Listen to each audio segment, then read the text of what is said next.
There are 2 players you shouldn't touch in fantasy right now, and 1 wide receiver you should be clicking in virtually every single draft. But what about the other exciting players who no one can agree on?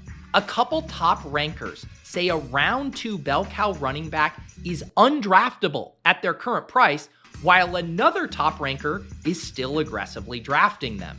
The most polarizing player in all of fantasy right now is a priority target for one analyst and completely unranked by another site. In this video, we are going to count down the 12 most polarizing players in all of fantasy football right now and let you know whether you should be drafting or fading them in these final weeks before the NFL draft. One of the fun things about the fantasy landscape right now is that there is a ton of uncertainty and lots to debate. The closer we get to the start of the season, the more a consensus will form. We'll have more information about depth charts and roles and injuries, and this will lead to better projections, which will lead to better rankings, which will lead to a more efficient ADP market. But before the NFL draft might as well be the Wild West. We don't know where these rookies will land or which veterans could be vulnerable to rookie competition, and we also have very little clarity on injury return timelines for some big names. This uncertainty has resulted in some big discrepancies for current underdog rankings. And to figure out exactly who the most controversial players are, I compared 3 sets of top rankings out there from Establish the Run, Legendary Upside, and Sean Siegel at RotoViz. All 3 of these ranking sets are regularly updated and can be directly uploaded to Underdog. And from my point of view, these 3 sets of ranks are the biggest market movers right now for how players are valued in Underdog drafts. But that doesn't mean they always agree. And it doesn't mean drafters agree with them either, which means we get some very interesting players to debate. Let's count them down. Our first pair of polarizing players are 2 second-year wide receivers, Marvin Mims and Jalin Hyatt. With Mims and Hyatt, we have 2 players that RotoViz's Sean Siegel is significantly higher on than both ETR and Leg Up, as well as their current ADP. This shouldn't be a surprise to anyone who watched me and Sean draft Best Ball Mania teams last year on Best Ball Breakfast, as we aggressively targeted year 2 wideouts across many of our drafts. Some of those hit, like Romeo Doubs, and some flamed out, like Tyquan Thornton. Rest in peace, never forget. Targeting second-year breakouts has been a cornerstone RotoViz strategy over the years, dating all the way back to 2013, when Coleman Kelly smartly advocated for avoiding what he called rookie derangement syndrome and targeting year 2 Alshon Jeffrey over the much buzzier rookie DeAndre Hopkins. And as you can see from this chart by RotoViz's Blair Andrews, year 2 continually yields the most wide receiver breakouts. Hyatt and Mims both flashed some big playmaking ability as rookies, but a combo of little playing time and poor QB play has kept their prices and rankings in check as we head into their sophomore campaigns. Sean acknowledges that there are risks here, especially with Mims, but the upside remains. I think this is fun. Certainly it unlocks or gives us the chance to unlock Marvin Mims. Now, one of the first things that Sean Payton says about this is, one of the reasons we're doing this is we've got to get Marvin Mims involved. He's the head coach. He decides who plays. You have that option. So again, we want to be a little bit skeptical of the idea that this in and of itself is going to be the piece that makes a difference. I guess I do still have some confidence that Sean Payton is going to make some moves as we go through the 2024 offseason. Like ETR's rank, I'm more into Hyatt than Mims because the cost is so much cheaper, but both are nice dart throws if you were trying to catch up at wide receiver late in your drafts. Next up, at number 10 and number 9, we have the injury conundrum with TJ Hockenson and Nick Chubb. This duo of polarizing players are both coming off big injuries, and the crew at Legendary Upside is very concerned about both of them coming in way below their current ADP. The ETR ranks are especially worried about Hockenson, and here's what Adam Levitan said on a recent pod. Now, TJ Hockenson tore his ACL and MCL in his right knee on Christmas Eve. If you give him a 9-month timetable, it's going to be tight. And even when these guys first come back, sometimes they're eased in. Makes me a little bit queasy here on Hockenson, especially with the Kirk Cousins situation I did take Hockenson in my biggest board team that I reviewed on the channel last week, but I was able to get him at a huge value and paired him with an elite tight end who could cover for him while he's out. As for Nick Chubb, Pat spoke with injury analyst Matthew Betts, and it's easy to see why their ranking is so bearish.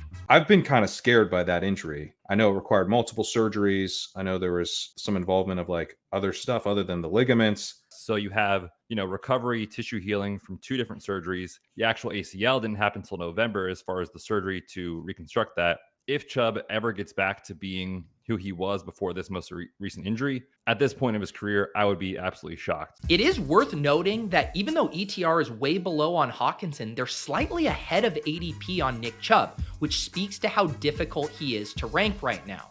Both of these guys could provide fantasy playoff upside, but should be treated very cautiously until we get more updates on their return timelines this summer. I'd really only be selecting them when you get a major discount. At number 8 and number 7, we have Austin Ekeler and George Pickens. This is an interesting pairing here because all of our rankers are mostly in agreement on Ekeler and Pickens, but they differ from current ADP in a big way. This is notable because it reveals a couple of spots where the top rankers aren't driving ADPs. In other words, rogue drafters or more casual drafters who aren't using rankings are repeatedly clicking George Pickens and Ekeler well above where the ranks place them. George Pickens is going at pick 50, but leg up is 10 spots behind, while Rotoviz and ETR are a full 20 spots behind his ADP. Pickens saw an ADP jump after the Steelers traded away Deontay Johnson, but it's hard to imagine Pickens seeing a big-time target uptick in a run-heavy Arthur Smith offense, especially since the Steelers are a virtual lock to add another wide receiver in this 2024 draft. Similar to Pickens, all 3 spots are 10 to 20 picks below market on Austin Ekeler, who still has an ADP inside the top 100. It makes sense that many casual drafters are still happy to take a 2023 first-round pick in the 8th round. But look, he's no longer in Los Angeles and faces much stiffer backfield competition, as Pat notes here. Who is going to be the guy they're leaning on as they're trying to kind of establish a running game, a kind of more downhill rushing attack? And Brian Robinson just fits that so much better at this point. When 3 different top ranking sets all agree and the market doesn't, this is an easy spot to full fade. I have 1 share of Ekeler and not a single share of Pickens in all of my early drafts. Number 6, Tyler Lockett, and number 5, Keenan Allen. Welcome to the veteran wide receiver debates. Lockett is the inverse of the Ekeler and Pickens situation in that all 3 sets of rankings are significantly higher on him than his ADP. ETR in particular is extremely bullish on Lockett, as they are over 30 spots higher on him than his ADP. And if that's not a Leone special, I don't know what is. And both Leg Up and Rotoviz are ahead of the market too. In a recent Twitter post, high-volume underdog drafter Jewish McCaffrey called Tyler Lockett the last viable wide receiver before the talent at the position falls off an ADP cliff. And it's hard to argue with that. When you factor in 3 different ranking sets, along with a teardrop from him to Gabe Davis and a bunch of dicey rookies, Lockett is clearly one of the best picks you can make in early drafts. Things with Keenan Allen, though, aren't as cut and dry.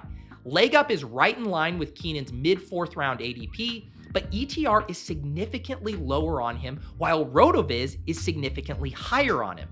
Justin Herzig, who helps with the ETR ranks, made his case for the Keenan fade. Keenan Allen, yes, he's efficient, but he's also a volume kind of wide receiver. When you're moving into where he may be the number 2 wide receiver for kind of the first time in his career. Sean Siegel, however, has always been a Keenan bull. He was taking Keenan around pick 20 last year, despite Allen having an ADP closer to 35. Despite the change of scenery, Sean's willing to bet on Keenan delivering in Chicago. Well, Caleb Williams could be CJ Stroud. And if that's the case, then we're talking about a potential step forward for DJ Moore once he no longer has to deal with Justin Fields. We're thinking Keenan Allen can replicate what he did with the Chargers, and that this offense will end up being very concentrated with kind of the three guys that you mentioned. I think it makes sense to prioritize Keenan over his much more expensive teammate DJ Moore if you are attacking the Bears wide receivers. At number 4, we have James Cook, and it wouldn't be a true fantasy football offseason without a classic dead zone running back debate. Cook is currently going in the middle of the 4th round, which places him in historically dicey territory for running backs because there's way less certainty about the workload compared to the RBs going in the first 2 rounds, but also a much steeper cost than a lot of the 0 RB backs who go much later. Sean Siegel is even with the market and ADP with his ranks, but ETR is a full round plus behind, while Pat is a half round ahead. Pat made the case for Cook recently. Isn't this the guy that we're normally supposed to be excited about? He's like a 4th, 5th round type of pick. And he was very explosive. He catches passes, is in an elite offense. They threw to him more at the end of the season, went under a new offensive coordinator who's still in place. I do get the skepticism on Cook, though. He's much more expensive this year. He struggled with holding onto the ball at times, and the team continually yanked him out at the goal line for some truly dusty players. There's also a risk that the team adds a back in the draft, which could further hurt his value. I've selected him a few times in the big board, but I'm going to wait to be more aggressive until after the NFL draft. By the way, before we get to the final top 3 most polarizing players in fantasy, make sure you guys are subscribed to the channel. In the coming weeks, we're going to drop a blueprint for winning Best Ball Mania 5, which will launch shortly after the 2024 NFL draft completes. All right, we're now getting down to the good stuff. The bell cow running back debates, Jonathan Taylor, number 3, and Saquon Barkley, number 2. Both Taylor and Barkley go in the middle of the 2nd round, but our rankers are divided on how to handle these former 1st round fantasy picks. Both ETR and leg up are well behind ADP on Taylor, with ranks of 21 and 25. That might not seem like a big gap, but if you draft off their ranks, that means you'll essentially never get Taylor in a draft and thus have a full fade position. Sean Siegel, though, remains a Taylor believer, and he actually has him 2 spots ahead of ADP in his ranks. It's going to be impossible to defend Taylor. And so he's going to be ultra efficient.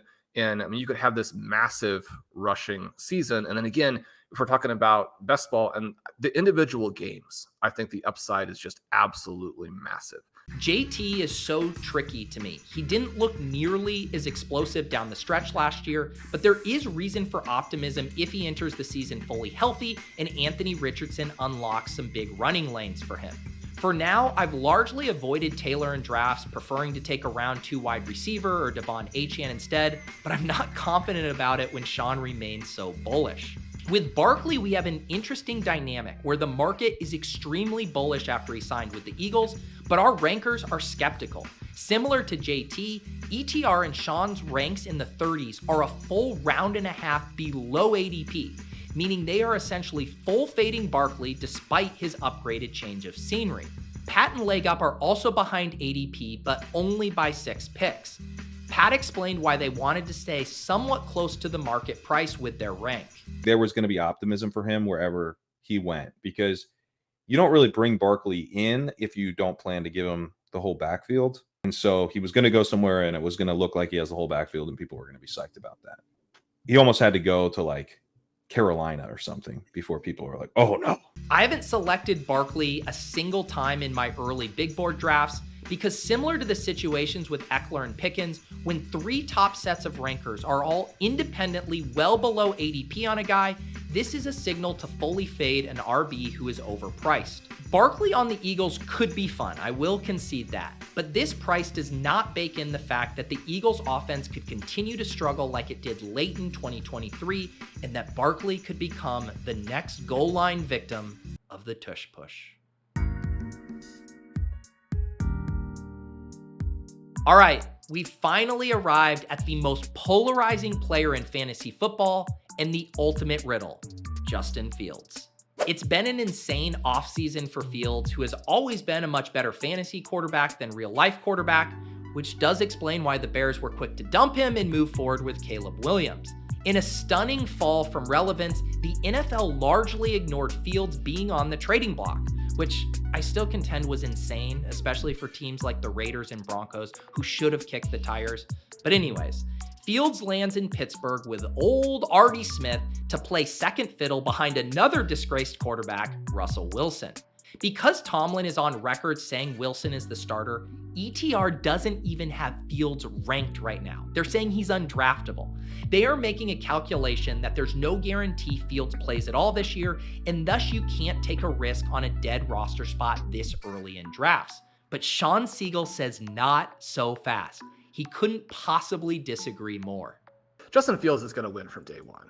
I mean, the gap between Russell Wilson and Justin Fields in 2024 is like the gap between Russell Wilson and me. But now that you've got that discount, I'm going to still draft Justin Fields. So to get this straight, ETR thinks he won't start all year, and Sean Siegel thinks he's starting week 1. It's rare to find situations like this where two top rankers are on such opposite sides. And I will say, Fields' ADP has been ridiculous ever since the trade. He still sits at 167, which is too expensive. But this is more a byproduct of how ADPs on Underdog move slowly. We talked about this in the Scroll the F Down video. What happens is people are so anchored to ADP, or maybe some are even accidentally auto-drafting him when he's at the top of the queue, but this has led to his ADP not falling as quickly as it should. Leg Up is our centrist on Justin Fields, though. They're ranking him at 206, and that feels about right for me. I think there is a very strong chance that Fields plays this year. Think about it this way. In the trade, Chicago received a 2025 6th-round pick that converts to a 4th-round selection if Fields plays 51% of the snaps this season. This means if you're the Steelers, it would make sense for Fields to get action late in the season because 1, it doesn't trigger the 4th-round selection, and 2, they can see if he's ready for the starting gig in 2025. And that means if we do see Fields, it will be when it matters the most for our fantasy teams in the fantasy playoffs, and because people do forget that week 17 is all that matters. His price still needs to drop a little, but I think adding him as a 3rd QB to pair with some pocket passers who don't have as much single week upside makes a ton of sense in the right situations. I'm going to link to the full shows I pulled for this video, and you guys should be sure to subscribe to all of the great channels featured here: Legendary Upside, RotoViz, ETR, and Ship Chasing. And let me know in the comments, which of these guys are you drafting? Which ones are you fading? We'll see you guys next time in the Deposit Kingdom.